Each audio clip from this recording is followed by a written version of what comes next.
Muy buenas tardes.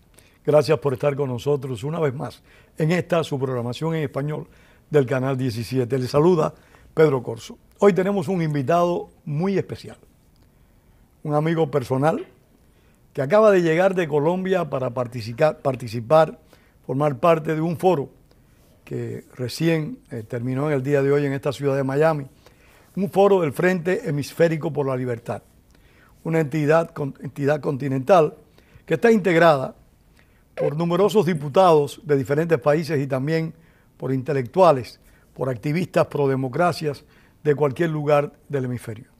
Fernando Vargas Kempa, escritor, historiador, profesor y presidente del Comité Nacional de Víctimas de las Guerrillas en Colombia.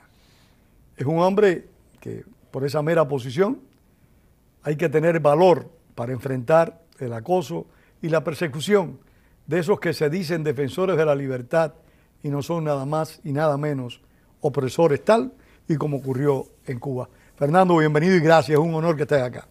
Don Pedro Corzo, el honor es mío, qué gusto poder estar aquí en su programa y poder saludar a la audiencia tan grande que usted tiene aquí en Estados Unidos. Qué bueno que me haya invitado, muchas gracias. No. Recuerdo cuando nos conocimos en Bogotá hace unos años atrás, en el Senado colombiano, que una senadora de tu país, María Fernanda Cabal, sí, organizó un evento para denunciar los crímenes del comunismo, tanto en Colombia como en Cuba y cualquier lugar del mundo. Tenemos, al menos yo me siento muy obligado con los colombianos que enfrentan la amenaza populista de los populismos ideológicos que son tan peligrosos para la democracia. Fernando, para entrar en materia rápidamente, ¿cómo tú aprecias la situación de Colombia que está a tiro de gallo de tener elecciones en las cuales el destino del país puede cambiar? Estamos en una posición crítica porque pues esto es la consecuencia, Pedro, de muchos años de gobiernos irresponsables, de gobiernos que pactaron con los grupos guerrilleros. El gobierno anterior a Duque llevó a las FARC al Congreso, les montó un tribunal para ellos, puso al ejército a ser juzgado en el tribunal de las FARC. Es decir, fue unos pactos leoninos, perdió el plebiscito, donde el país le dijo que no le valía esos acuerdos y sin embargo pasó por encima, la Corte Constitucional avaló la violación del plebiscito, el Congreso también, es decir, tenemos unas instituciones muy desprestigiadas, deslegitimadas a ojos del pueblo. ¿Solo las instituciones o el liderazgo político también? No, es que no hay líderes políticos. Es que el problema es que no hay. No hay líderes políticos en Colombia reconocidos por el pueblo, por el país, por la gente. Y antes, por el contrario, pues ahí es una gran corrupción en la cúpula del Estado, en la cúpula política, que se estalla todos los días con escándalos de ministros, de senadores, contrataciones fraudulentas. Esto es una vergüenza, Pedro, lo que pasa en Colombia en la clase dirigente y no hay justicia, hay un 95% de impunidad de los delitos en Colombia, los bandidos en las calles asaltan a diestra y siniestra, la policía ya es insuficiente e ineficiente para frenar esto, los bandidos están armados, y la gente del común está desarmada porque el presidente Duque, igual que el presidente Santos, no les permite portar un arma legalmente al ciudadano de bien. Y digo, portar un arma es un revólver, no digo una ametralladora. De manera que no hay ninguna manera, no hay formas en Colombia de que el ciudadano pueda evitar ser asaltado. Ya ha crecido además el número de asaltos no solo en ciudades, sino en carreteras, en pueblos, en veredas. Esto volvió a estar Colombia en manos de los violentos. Colombia está en manos de los violentos, pero por lo que te escucho, percibo como que tú responsabilizas en gran parte de lo que está ocurriendo en el país a la clase política tradicional. Por supuesto, es que son los culpables de todo esto. O sea, no hubiéramos llegado a este punto en que hay una incertidumbre de la suerte del país en 8 días en las elecciones, sino que la gente está desolada del liderazgo político, de manera que hay una pérdida de credibilidad innegable en Colombia en la clase dirigente, Pedro, y ahora quieren que el país sea consecuente con algo que ellos no sembraron nunca. Entonces quieren que el pueblo salve al país en las urnas cuando ya los ha salvado. La vez pasada le dijeron hay que votar por Duque para que no suba Petro, y la vez pasada le dijeron hay que votar por Santos para que no suba el otro, y así vienen trayendo el país hasta que se agotaron, igual que la resistencia en Venezuela, la agotaron con tantas mentiras de los falsos líderes, de manera que en ocho días es posible que un exguerrillero amnistiado, que no paga un día de cárcel, del M-19, que nace de las entrañas de las FARC, el M-19 sale de las FARC. El M-19 era la organización narcoterrorista colombiana más próxima al régimen cubano, tengo entendido. Sí, es que narcotraficaba con el régimen cubano, pero la más próxima en serio fueron las FARC. Digamos, las FARC fueron creación de la Guerra Fría. Y siempre contó con el apoyo de Castro. De la Unión Soviética y por conducto de Castro, por supuesto, adoctrinamiento, armamento, munición, asistencia técnica militar. Y de ahí sale entonces, pero te estoy hablando de los años 60. En el 70 sale un nuevo grupo guerrillero que se llamó el M-19, que sale de las entrañas de las FARC. Todos sus dirigentes salieron de las FARC, habían estado 3 y 4 años en las FARC, pero es una guerrilla especial en la medida en que su cúpula dirigente es una cúpula que brota de los estratos altos, no de los estratos medios. Quiero decirte que... O sea, la clase poderosa, los plutócratas metidos a guerrilleros. Sí, eso es el M-19, de manera que cabecillas del M-19 estudiaron en universidades tan prestantes en Colombia como en la Javeriana. La mamá de Carlos Pizarro, León Gómez, hijo de un almirante, imagínense, fue comandante del M-19, y la mamá una vez en una entrevista en televisión dijo, es que yo tengo un problema con el cura Giraldo, que era el coordinador de estudios de la Javeriana, jesuita. Le dijo eso de la teología de la liberación y todas estas cosas, le dijo la señora en la entrevista, dijo yo tengo un problema con el cura Giraldo, es que le traje 2 hijos conservadores y católicos, y me los devolvió ateos y comunistas. Palabra textual, frase. ¿Asusta eso? Claro. Entonces, lo que quiere decir es que la revolución comunista se hace en Colombia, como la están haciendo seguramente en el resto de Latinoamérica, por vía cultural, desde las universidades, pero de los estratos altos, no del estrato bajo. Tú me comentaste creo que fue el viernes o el sábado, me dijiste, Pedro, en Colombia ocurre algo muy curioso. Los guerrilleros de fila estudian en las universidades públicas.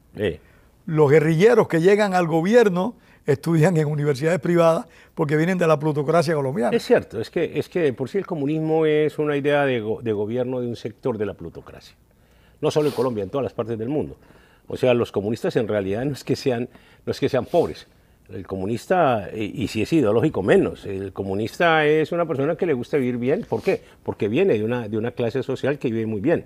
Pero ¿qué es lo que no le gusta? Repartir la ganancia del Estado. Entonces quiere quedársela toda para él, y es una manera como encontraron ellos de enriquecerse durante 70 o 60 años de dictadura como en Cuba, en donde, o en Venezuela, que llevan para 20 años, en donde su séquito, su rosca de amigos, como en Venezuela, el generalato y todos sus amigos, se llenan de dinero durante 20 años y luego se perdonan, porque es que el proceso que sigue es hacer una transición pacífica, entonces donde se negocia la impunidad de todo lo que pasó.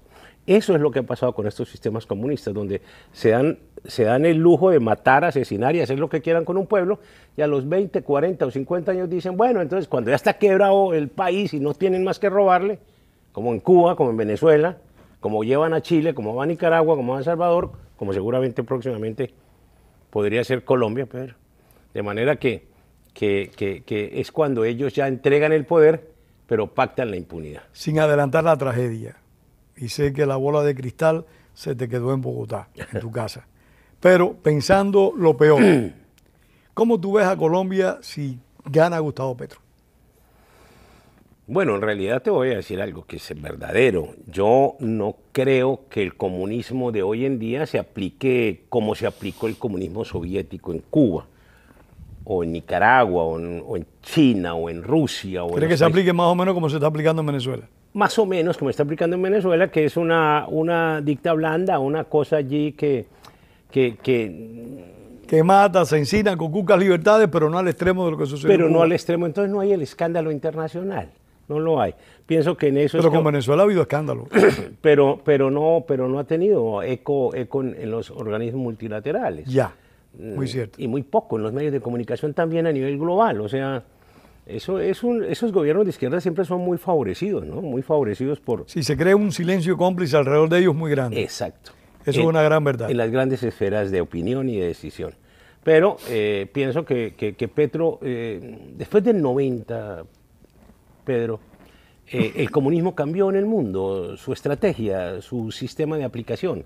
Entendieron que no habían ganado nada con 80 años de sometimiento violento al pueblo en la Unión Soviética, a los pueblos de la Unión Soviética.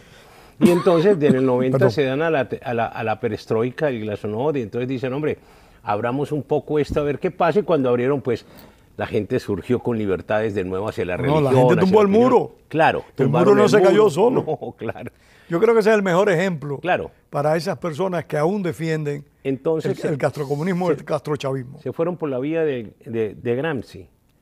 Y entonces se tomaron la educación, definitivamente, los medios de comunicación, el arte, la cultura. Eso ocurre en todas partes. Claro, y vea cómo nos tienen. Entonces nos tienen en este momento como en Colombia, en donde estamos agotados, en donde no hay medios de comunicación con que hacerle contrapeso a la propaganda de izquierda, donde los medios de comunicación están penetrados, muy penetrados, los grandes medios de comunicación. ¿Los medios colombianos están penetrados? Sí, totalmente penetrados por pensamientos izquierdistas, socialistas, comunistas, aunque ya hoy la palabra comunismo como que no se puede se usa decir. menos. Se usa menos.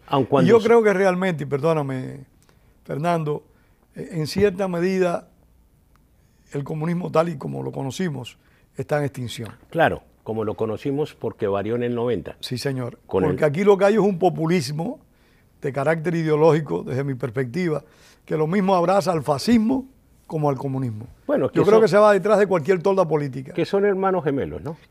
O sea, yo creo que son hermanos univitelinos. Nazismo, comunismo y fascismo son paridos por la misma matriz. La misma madre. De manera que son tres brazos de una misma criatura para someter a unos pueblos, ¿correcto? De manera que el comunismo es que ya no se muestra con la hoz y el martillo, Pedro. Entonces ahí es donde viene la equivocación nuestra. ¿Y cantan la internacional? No, sí la están cantando en algunos escenarios. ¿Allá en Colombia la cantan? Claro, claro.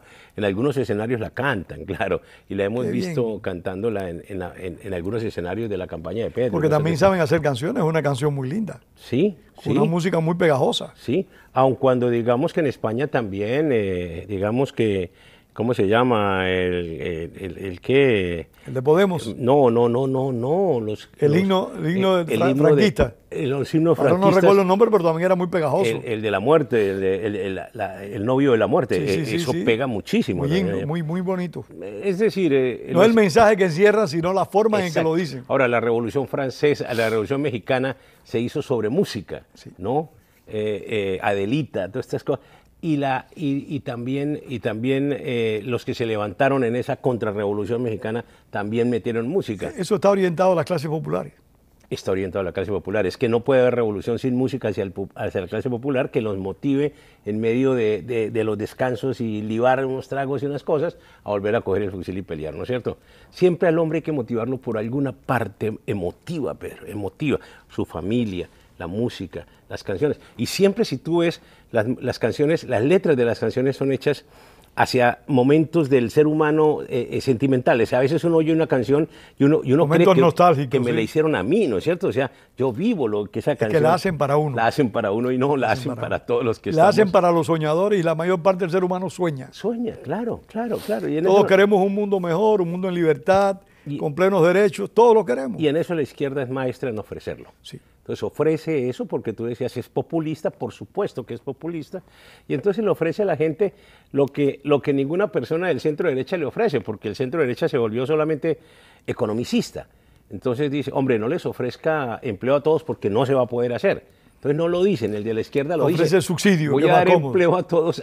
O voy a subsidiar, que es más cómodo para ellos. Es más cómodo y más preocupante, ¿no? Empobrecen el Estado regalando el dinero, pero no importa, están en el poder. Ahora, ¿que de dónde sale el dinero? Pues del estrato alto, porque ahí es donde vienen los impuestos. De manera que es toda una secuencia. Pero vuelvo y te digo, Petro hoy en Colombia no es el origen de, ni el inicio de, sino la consecuencia de unos desgobiernos, de una corrupción estatal, de una falta de justicia, un pueblo sin justicia. Pedro, por Dios, Venezuela... Un pueblo que tiene tantos tribunales superiores. Sí, tengo entendido que tienen como 9 tribunales. En construcción, y el M le acabó en la Corte Suprema hace 25 años, hace 30 años, se la quemó a Colombia. Y ahí está Pedro. ¿Y no la han reconstruido? No, sí la reconstruyeron físicamente, pero no moralmente. Eso es muy complicado. De manera que Chávez en Venezuela no es el inicio del socialismo, sino la consecuencia de gobiernos que tiraban hacia ese lado.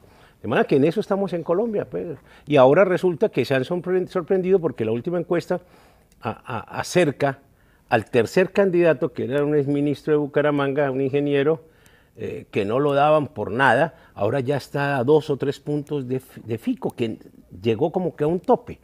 Fico está sobre 21, 23 puntos, Petro sobre 40, 41, y o sea que no se sabe quién va a pasar a la segunda vuelta, porque se sabe que Petro pasa, pero no se sabe cuál de los otros dos pase. De todas maneras, Petro pasará muy fortalecido porque los que no pasen, hay unos 70, 80% de esos candidatos que se van a pegar con Petro. ¿Por qué? ¿Porque piense como Petro o por oportunismo? Ambas cosas, ambas cosas. Yo pienso que, por ejemplo, sorprendente ver un sector empresarial, un sector de la clase rica en Colombia pudiente apoyando a Petro. Entonces uno dice, bueno... Eso pasó en Venezuela también. Claro, y también pasó en Cuba. Totalmente. Es que es un sector de la plutocracia a los que les gusta el sistema socialista y comunista. ¿Por qué? Porque a los que expropian es a los que no están en esa rosca. Y ellos se quedan sencillamente enriqueciéndose durante años de hegemonía de su gobierno, enriqueciéndose de la producción de un poco de empresas que aparentemente son del Estado, pero que las dirigen ellos desde afuera. De manera que es un sistema de gobierno que aplasta las libertades, pero enriquece una rosca en el poder durante muchos años. Eso es el comunismo. Antes de hablar de Fico, como dices tú, que no sé su nombre completo, no lo recuerdo. Federico Gutiérrez. Federico Gutiérrez.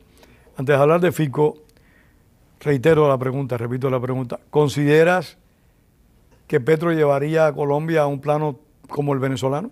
Sí, muy cercano, sí. Indudablemente, Petro es muy populista, muy demagogo, y entonces él no le ve problema en dar 5 millones de salarios mínimos de asistencia a 5 millones de personas. O sea, sin importar de dónde salgan ni cómo va a quedar la caja. Ha dicho que quiere expropiar regiones muy productivas, por ejemplo, de valles muy fértiles como el Valle del Cauca, que es... Para él ponerlo a producir. Para repartirlo entre los campesinos. O sea, eso va a generar una pobreza terrible y entonces va a ir a quitar regiones enteras, a nacionalizarlas, a estatizarlas, pagando, supongo yo, porque ya no puede confiscar, porque la Comisión Interamericana, la Carta Interamericana de Derechos Humanos prohíbe la confiscación. Colombia está suscrito allí, entonces no podría confiscarla. Entonces paga sencillamente el avalúo catastral, que es un avalúo pequeño en Colombia, que cada cual avalúo más pequeño para pagar menos.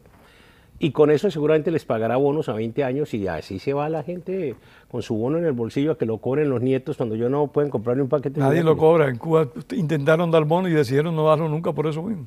Exacto, y a 20 años, ¿cuánto vale un bono de esos? O sea, sin intereses. De manera que eso es lo que Petro va a hacer. Indudablemente va a acelerarse el modelo de la implementación de los acuerdos con las FARC, por supuesto, todo. Esa era la otra pregunta. Claro. ¿En qué punto esto favorecería no solo la FARC, al ELN, que no ha negociado legalmente con el gobierno colombiano, y a los guerrilleros remanentes? ¿En qué punto esto? No, sencillo. Petro dice que con Petro se camina, ahora hay un apoyo masivo de presos narcotraficantes y cosas en las cárceles. ¿A Petro? Sí, a Petro, porque Petro ha prometido algo así como una legalización de las drogas.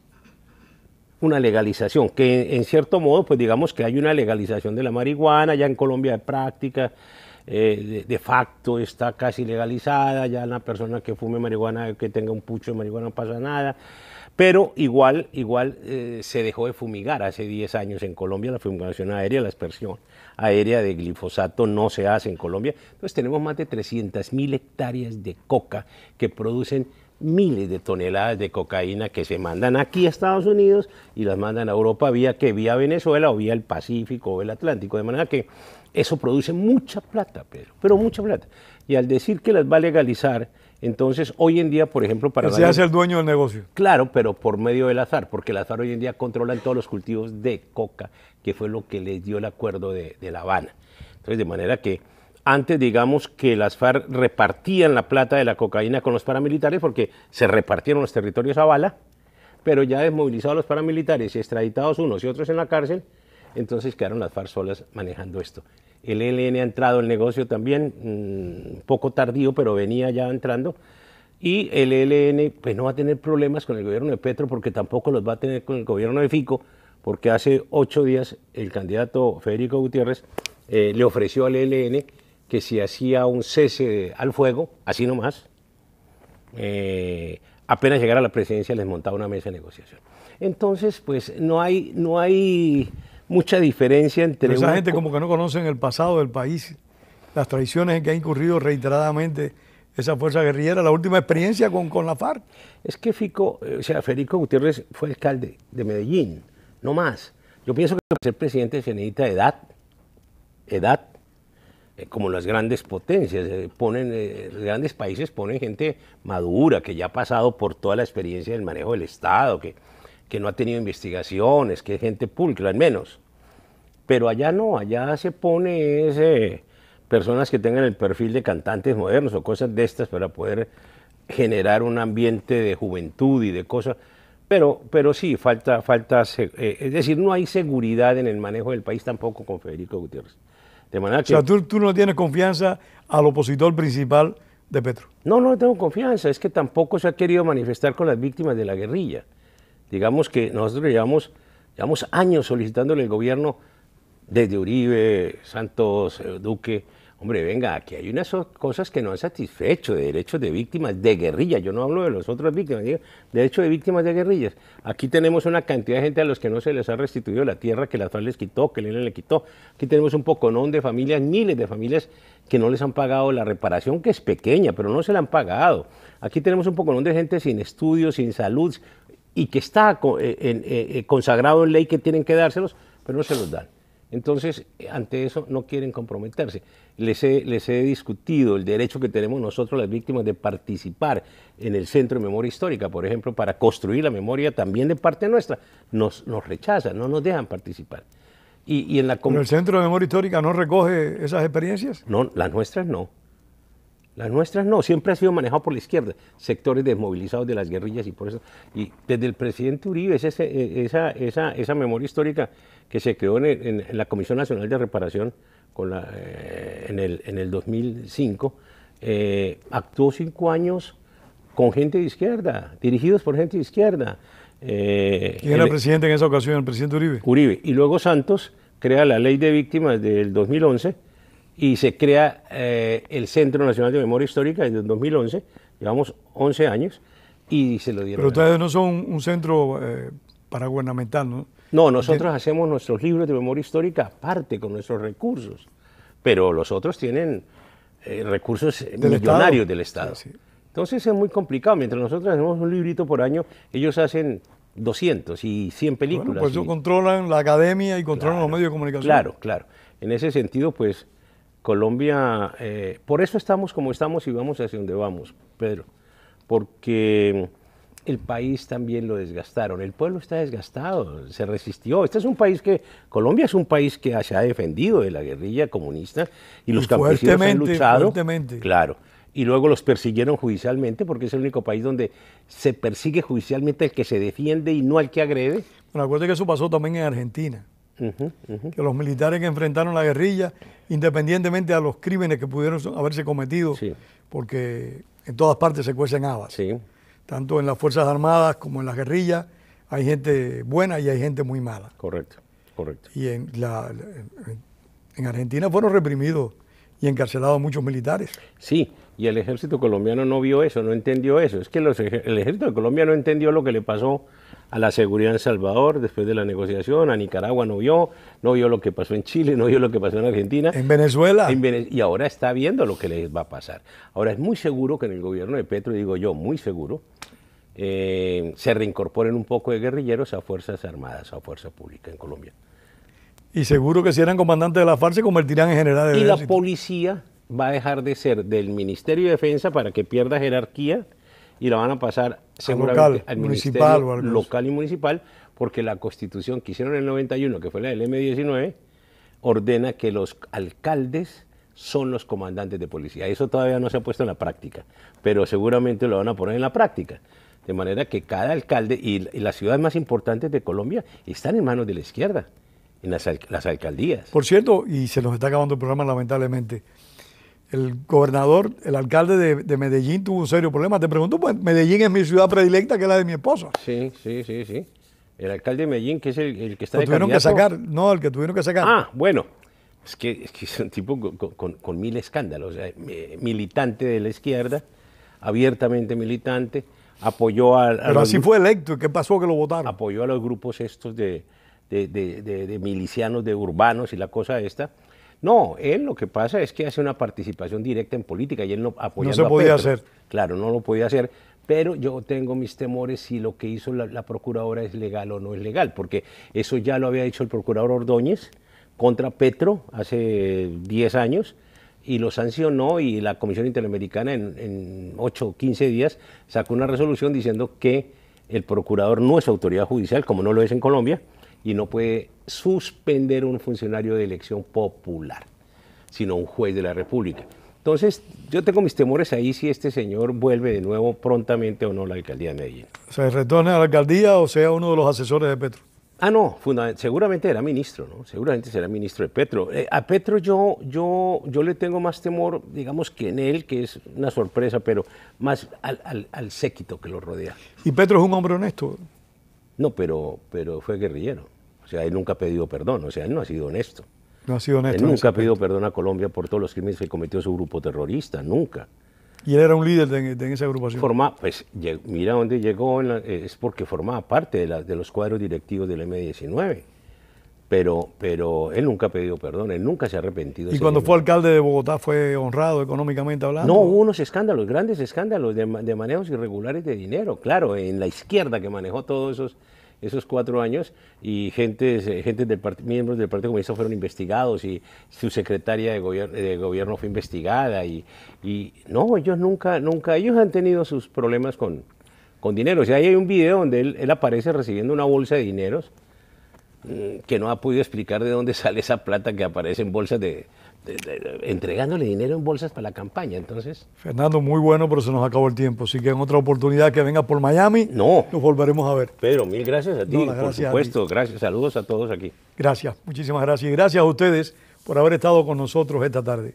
Y tengamos siempre presente, como escribió y dijo el apóstol José Martí, la palabra es para decir la verdad y no para encubrirla. Tengan todos muy buenas tardes y nos vemos el próximo domingo. Gracias de nuevo, Fernando. A ti, gracias.